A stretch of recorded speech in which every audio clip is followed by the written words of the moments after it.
అందులో నమ్మిన వాళ్ళు చేసే మోసం ఉండదు చూసారు. సొంత వాళ్ళు చేసే ద్రోహాలు చాలా బాధాకరం. ఎవడో బయటవాడు మోసం చేశారంటే పర్లేదండి, ఇంటిలో మన తిండి తింటూ మన కష్టాన్ని అనుభవిస్తూ మన వాళ్లే మనకి ద్రోహం చేస్తే ఆ ద్రోహాన్ని ఎవరండి తట్టుకోగలరు? చాలా బాధాకరం అండి. భార్యను ప్రేమిస్తూ భార్యకు కావలసిన వాటన్నిటినీ ఇస్తున్న భర్త భార్యను నమ్మి ఊరు వెళ్ళిన తరువాత ఆమె ఎవరితోనూ అక్రమ సంబంధం పెట్టుకున్నదన్న విషయం తనకు తెలిస్తే తన మనసు ఎలా ఉంటుంది చెప్పండి?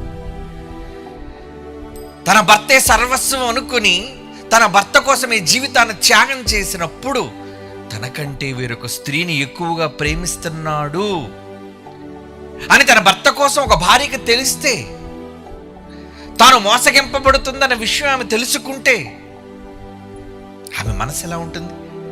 ఒక్కసారి ఆమె స్థానంలోకి వెళ్ళి మీరు ఆలోచించండి. అదేనండి ద్రోహం అంటే.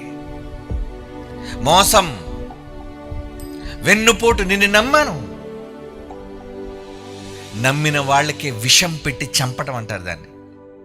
అవునండి, నమ్మిన వాళ్ళు ఏది ఇచ్చినా తింటాం కదండి. ఒక ప్రియురాలు తన ప్రియుడికి పాయిజన్ ఇచ్చేసింది. నీకు నచ్చకపోతే వదిలేసి వెళ్ళిపోవచ్చు కదా.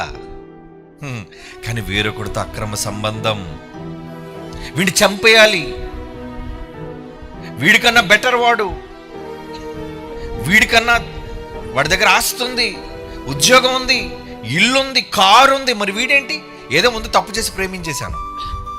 ఈరోజు ఈరోజు యువతరం చేస్తున్న ప్రేమలోని తప్పిదాలు, తప్పటడుగులు చూడండి. ఈరోజు ఒకరితో ప్రేమ, రేపు మరొకరితో ప్రేమ, ఒకరినొకరు ప్రేమించటం, విడిచిపెట్టడం, వేరొకరి ప్రేమకు మరలా వెళ్ళిపోవటం. ఒకరితో ప్రేమ, ఒకరితో పెళ్ళి జరగటం లేదు. ఇవన్నీ సమాజంలో ఏంటది? ఒకరిని నమ్మిన తరువాత వారిని వదిలి నువ్వు ఎలా వెళ్ళిపోగలుగుతున్నావు? ద్రోహం అనిపించటం లేదు నీకు? ప్రతి తప్పుకి ప్రతిఫలం ఉంటుంది, మర్చిపోకండి. చేసిన ప్రతి నేరానికి శిక్ష ఎలా ఉంటుందో చేసిన ప్రతి ద్రోహానికి శిక్ష ఉంటుంది. ఎవరికైనా